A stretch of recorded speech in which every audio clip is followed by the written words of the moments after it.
एक तो वेक्टर्स पे 3 क्वेश्चंस किए थे लास्ट क्लास में। क्वेश्चन नंबर 4 लिखेंगे। क्वेश्चन नंबर 4 लिखें। If A and B be two vectors are two vectors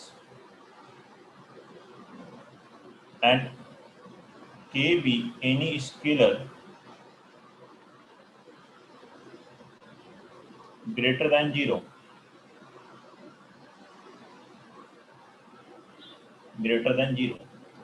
then prove that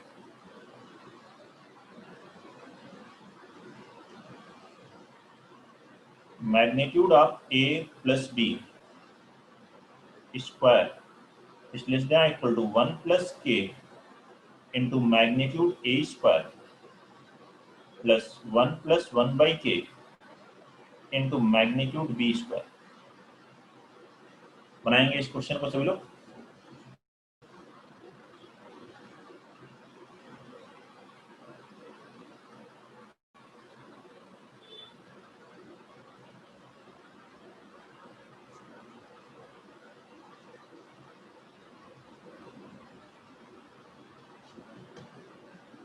question number 4।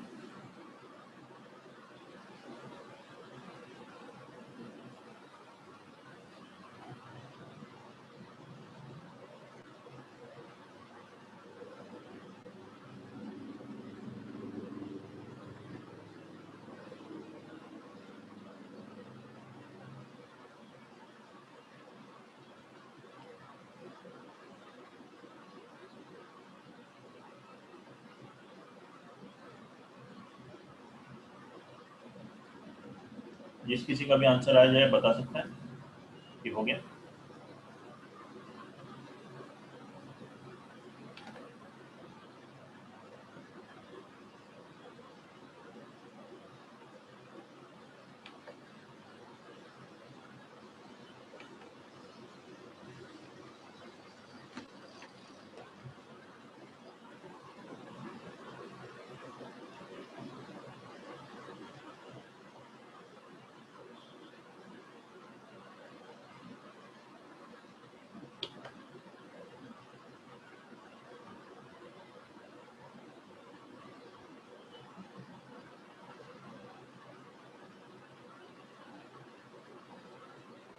देखते हैं कैसे होगा ये क्वेश्चन। स्पर्श का हो गया है। स्पर्श बताओ बेटा कैसे किया जाएगा। सर इसको ऐसे लिख दिया मैं, तो पहले ट्रायंगल इनइक्वालिटी लगा लिया कि mod of a vector plus b vector is less than और equal to mod of a vector plus mod of b vector. और इसमें जो राइट हैंड साइड दिया है इसको ऐसे लिख सकते हैं mod of a वेक्टर का square plus mod of b vector का square plus k times mod of a vector का square plus 1 by k times mod of b vector का स्क्वायर। इसमें am इज ग्रेटर देन और equal to gm लगा दिया। ठीक, यहाँ पे आप RHS ले लें। इसको हम RHS को कैसे लिखते हैं, मल्टीप्लाई कर लेते। ये हो गया मैग्नीट्यूड ए square plus k into magnitude ए square plus magnitude B square plus 1/k into magnitude B square. ठीक है, तो देखें LHS में k नहीं है, तो हम ये जो सेकेंड टर्म है और फोर्थ टर्म है इसमें हम लोग arithmetic mean am greater than और इक्वल टू gm लगा लेते हैं। am greater than equal to gm, ये फार्मूला लगाएं तो क्या आएगा, k इंटू मैग्नीट्यूड ए square plus 1/k into magnitude B square upon 2। ये हुआ इसका arithmetic mean. Greater than equal to geometric mean क्या हुआ, k के कैंसिल हो जाएगा, मैग्नीट्यूड ए square into magnitude B square root में आएगा, इनका प्रोडक्ट में k कैंसिल, तो यहाँ से इसका रूट आ गया मैग्नीट्यूड ए मैग्नीट्यूड बी, मतलब k इंटू मैग्नीट्यूड ए square plus 1/k into magnitude B square. क्या आ गया हमारे पास, greater than equal to 2 magnitude A magnitude B. अब ये वैल्यूज हम यहाँ रखते हैं RHS में। इसके प्लेस पर अगर मैं ये रखूँ तो हम ये कह सकते हैं therefore RHS will be greater than और equal to magnitude A square plus magnitude B square. तो सेम टर्म है क्योंकि ये क्वांटिटी इससे ग्रेटर है, दोनों तरफ मैग्नीट्यूड ए square magnitude B square add कर लीजिए तो 2 times magnitude a into magnitude b. ऐसा होगा। अब ये क्या है, मैग्नीट्यूड ए प्लस मैग्नीट्यूड बी का होल स्क्वायर है क्या? देखिए ध्यान से, यह मैग्नीट्यूड ए प्लस मैग्नीट्यूड बी का होल स्क्वायर, लेकिन जो एलएचएस में लिखा ये होल स्क्वायर नहीं है मैग्नीट्यूड ए प्लस मैग्नीट्यूड बी का, लेकिन ट्राइंगल इनइक्वालिटी जो लास्ट क्लास में पढ़ी थी उसको याद कीजिए। तो sum of two sides magnitude A plus magnitude b क्या होता है, greater than or equal to magnitude A plus magnitude b, greater than equal to magnitude A plus b होता है। तो उसी को यहाँ लगाते हैं, तो इसका स्क्वायर इसके स्क्वायर से ग्रेटर होगा, तो that is greater than equal to magnitude A plus B whole square. यही है, कोई डाउट है इसमें बताइए, नोट करेंगे सॉल्यूशन, किसी को भी कोई प्रॉब्लम है तो बताएं।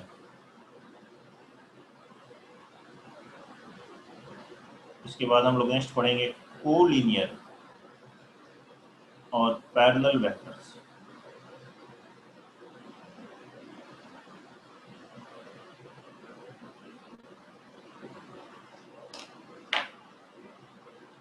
नोट कर लें इसको।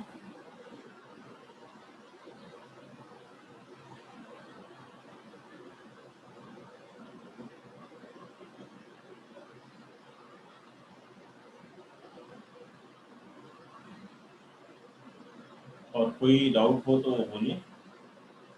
और नेक्स्ट हम लोग पढ़ते हैं इसमें कोलिनियर और पैरेलल वेक्टर्स।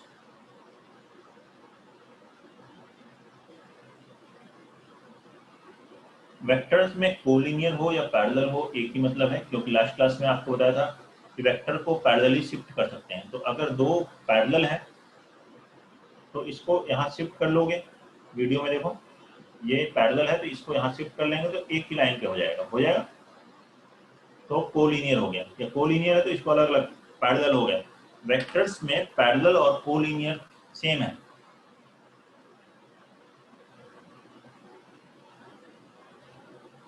वेक्टर्स के लिए, दो वेक्टर्स के लिए बात कर रहा हूं मैं, कोलिनियर पैरेलल, या थ्री वेक्टर्स के लिए कोलिनियर पैरेलल का मतलब एक ही होगा।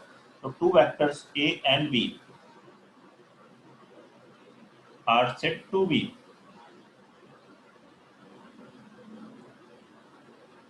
these two vectors are said to be parallel or collinear.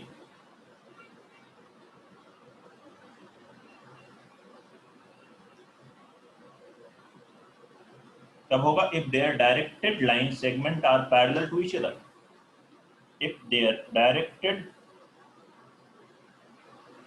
line segments are parallel to each other, अगर उनकी डायरेक्टेड लाइन सेगमेंट जो है वो एक दूसरे के पैरेलल है, तो जैसे कि मान लीजिए ये एक ही डायरेक्टेड लाइन सेगमेंट ये हुई और बी, ये दोनों एक दूसरे के पैरेलल है, लेंथ बराबर होना कोई जरूरी नहीं। If A is parallel to B, तो ए बराबर क्या लिखेंगे हम लोग, लैम्डा टाइम्स बी। लैम्डा क्या है, स्केलर क्वांटिटी, कोई भी रियल नंबर, जीरो नहीं है, जीरो होगा तो ये नल वेक्टर हो जाएगा।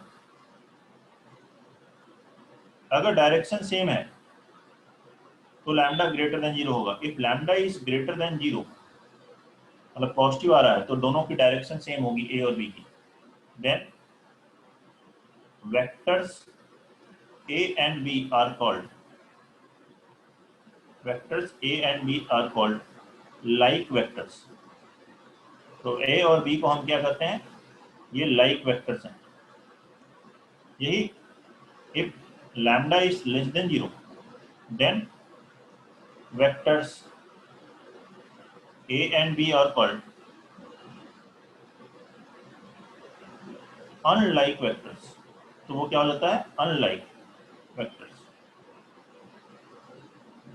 ये इधर है, डायरेक्शन अगर अपोजिट हो गई तो आएगा ए बराबर माइनस टाइम्स, टू टाइम्स भी हो सकता है, ठीक है, हाफ टाइम्स भी हो सकता है, कोई भी रियल नंबर ऑफ टाइम्स भी हो सकता है, तो उसे कहते हैं unlike vectors.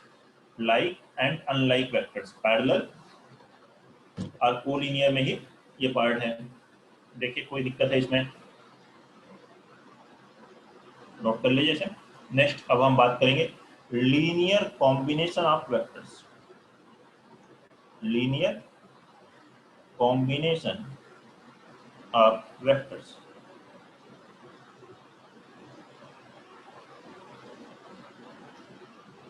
Linear combination of vectors. क्या अगर एक वेक्टर को बाकी वेक्टर्स के टर्म में लिखें तो हम उसे को लीनियर कॉम्बिनेशन ऑफ वेक्टर्स करते हैं। जैसे कि मान लीजिए एक वेक्टर डी है, मैंने ए बी सी के टर्म में लिख दिया, ए प्लस 2b माइनस 3c या माइनस 5c। क्या है ये? D vector A B C के टर्म में लिखा है, तो हम कह सकते हैं d is linear combination of vectors a B and c. या इसी को आप ऐसे कह सकते हैं, if a vector v is written in terms of vectors। अब इन जनरल मैं ले रहा हूं वेक्टर्स, तो a1 a2 a3 मान लीजिए n वेक्टर्स हैं an, इनके टर्म्स में एक वेक्टर्स को लिख लेते हैं। Vector v is written like vector v is x1 times a1 plus x2 a2 up to xn an। ऐसे वेक्टर v को लिखा, where x1 x2 xn क्या है? Real number. x1 x2 up to xn are some real numbers, scalars। ठीक है, तो हम क्या कहेंगे यहाँ पर, v को a1 a2 a3 के टर्म में लिखा गया है, इसका मतलब then v is linear combination of vector v is linear combination of vectors a1 a2 a3 up to an। ये वेक्टर v है, इनका लीनियर कॉम्बिनेशन होगा। ठीक है,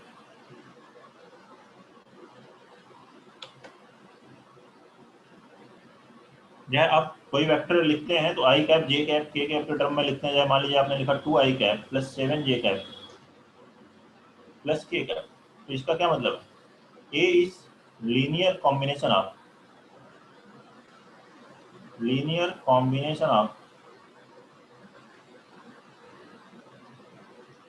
आई cap j cap k cap. तो लीनियर कॉम्बिनेशन और कुछ नहीं है, मतलब एक वेक्टर को दूसरे वेक्टर्स के टर्म में लिखा गया है, तो that vector is linear combination of those vectors जिसके टर्म में भी लिख रहे हैं।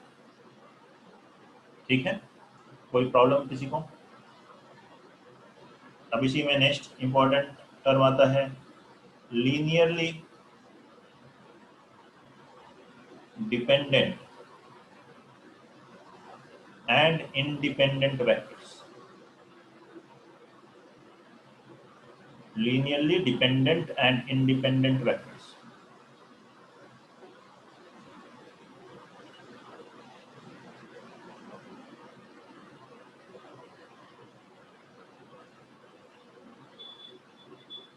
तो देखते हैं ये क्या होता है, linearly dependent and independent vectors. जैसा नाम है, डिपेंडेंट मतलब एक सेट ऑफ वेक्टर्स है, कम से कम दो वेक्टर होने चाहिए, दो से ज्यादा कितने भी हो सकते हैं। सेट ऑफ वेक्टर्स हैं, वो एक दूसरे के ऊपर डिपेंड करते हैं, मतलब एक को दूसरे के टर्म में लिख सकें, तो क्या हुआ, तो वो हो जाएगा डिपेंडेंट।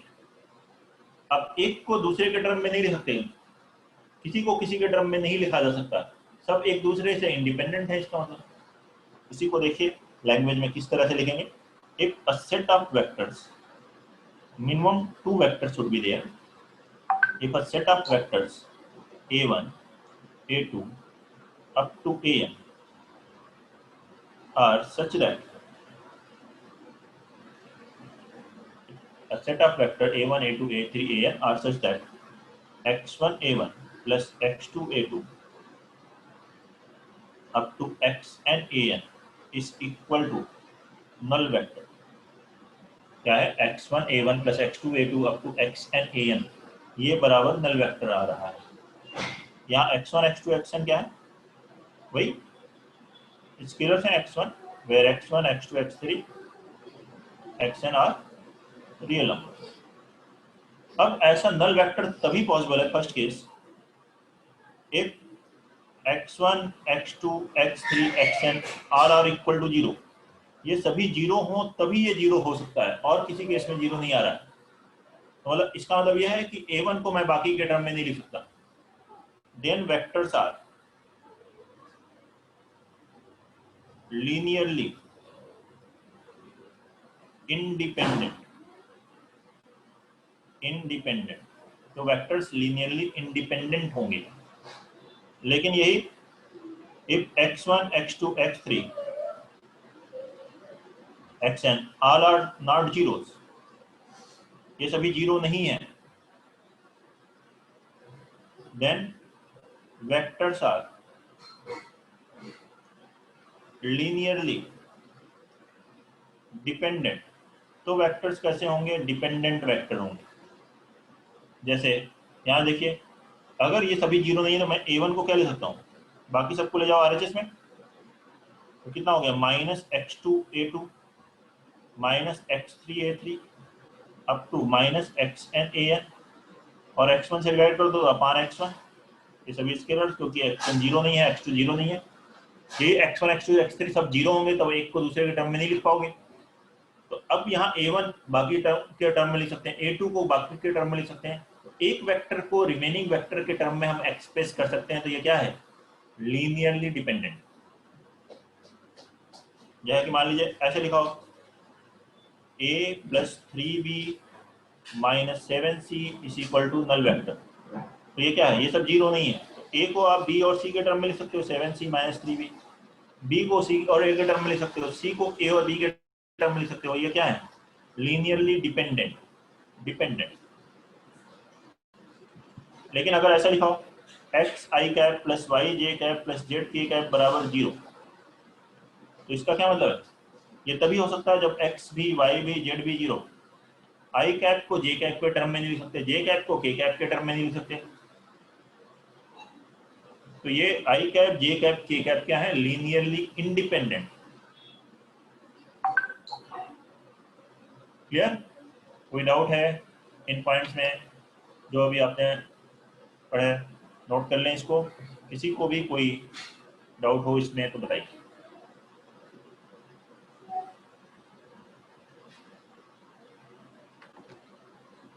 और जैसा मैंने आपको बताया था कि लीनियरली इंडिपेंडेंट डिपेंडेंट के लिए एटलीस्ट 2 वेक्टर्स होने चाहिए। तो 2 वेक्टर के केस में लीनियरली इंडिपेंडेंट डिपेंडेंट का क्या मतलब है वो अब हम देखेंगे।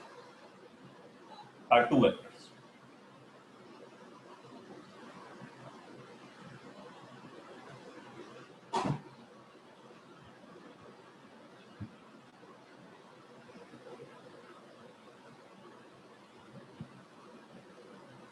अब देखते हैं, केवल 2 ही वेक्टर हैं, ए और बी, और वो अगर लीनियरली डिपेंडेंट है तो क्या होगा?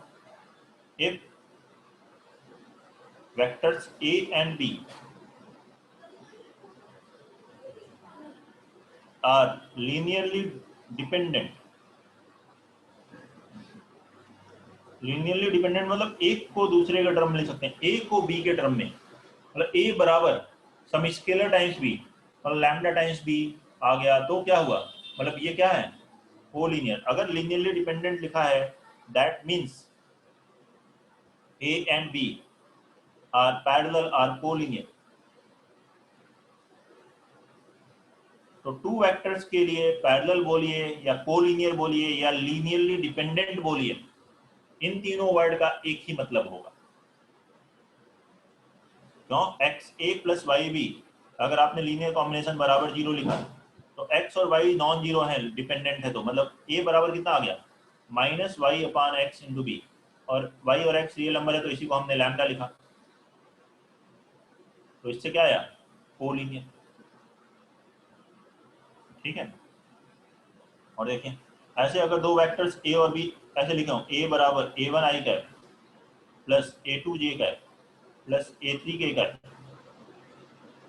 And b is equal to b1 i cap plus b2 j cap plus b3 k cap, इस तरह से 2 वेक्टर्स दिए और लिखा है आर लीनियरली डिपेंडेंट।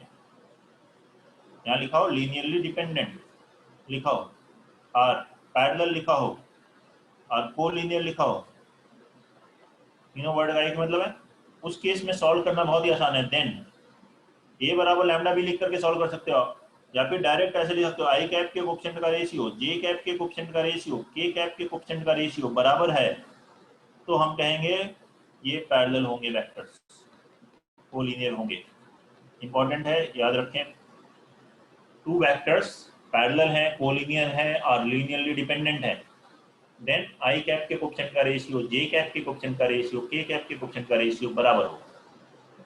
तीन वेक्टर हैं, लीनियरली डिपेंडेंट वर्ड लिखा है, तो पैरेलल कोलिनियर होना जरूरी नहीं है। तीन वेक्टर के लिए लीनियरली डिपेंडेंट अलग हो जाएगा, मतलब पैरेलल कोलिनियर तो सेम है, पैरेलल लिखा हो या कोलिनियर, ठीक। कोई इशू इसमें, किसी कोई डाउट? और यही इंडिपेंडेंट लिखा हो तो उसका मतलब क्या है? If A and B are non collinear लिखा है, कोलिनियर नहीं है तो एक को दूसरे के टर्म में नहीं लिख सकते। Then A and B are linearly independent, अगर केवल दो वेक्टर की बात कर रहे हैं तो वो दोनों कैसे होंगे? इंडिपेंडेंट होंगे। That is if xa plus Y B is equal to 0 लिखा हुआ है तो उसका मतलब होगा x भी 0 एंड y भी 0 होना चाहिए।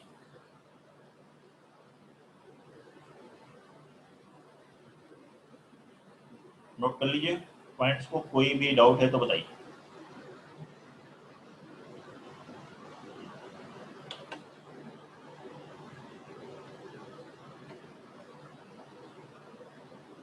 इसी पर बेस्ड एक लिखें क्वेश्चन नंबर 1।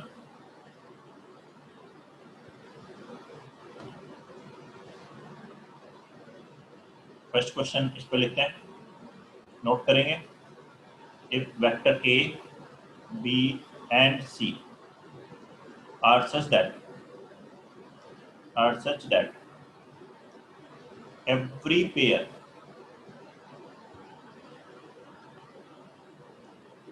pair मतलब ए और बी लें या बी और सी लें या सी और ए लें, इस नॉन कोलिनियर, वो कोलिनियर नहीं है या फिर पैरेलल नहीं है, या क्या कहें लीनियरली इंडिपेंडेंट है। ए बी केवल लेते हैं या बी सी लेते हैं या सी ए, दो लेते हैं तो, लेकिन A plus B B plus C अलग हो जाएगा। एंड देखिए आगे लिखा A plus B B plus C, A plus B अलग वेक्टर है, vector sum, B plus C अलग है, और कोलिनियर विथ, ये कोलिनियर है, collinear with C comma A respectively, मतलब ए जो प्लस बी जो है सी के साथ कोलिनियर है, बी प्लस सी ए के साथ कोलिनियर है। देन फाइंड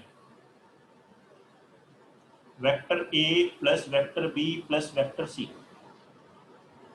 तो vector a plus b plus c की वैल्यू कैलकुलेट करें, बनाइए इसे सभी लोग। Then find vector a plus b plus सी।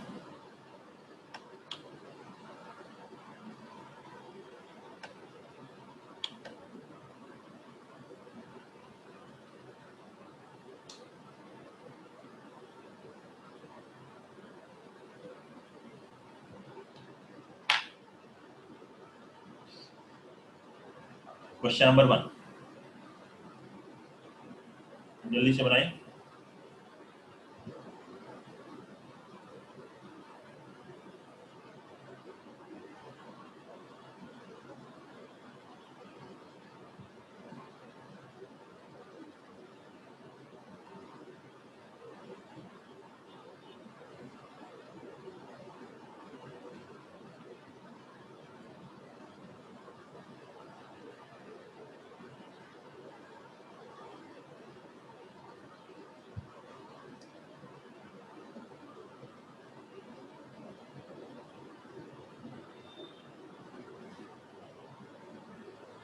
बताएं जिसका भी आ जाए आंसर।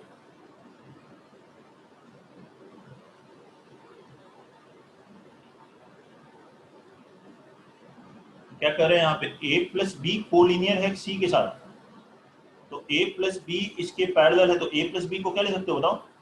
लैम्डा टाइम्स सी लिख सकते हो क्या? ऐसे बी प्लस सी Yes, एक साथ sir. कोलिनियर, तो बी प्लस सी बराबर क्या लिख सकते हो, लैम्डा ऑलरेडी यहाँ यूज हो गया तो कोई और लिख लो म्यू टाइम से।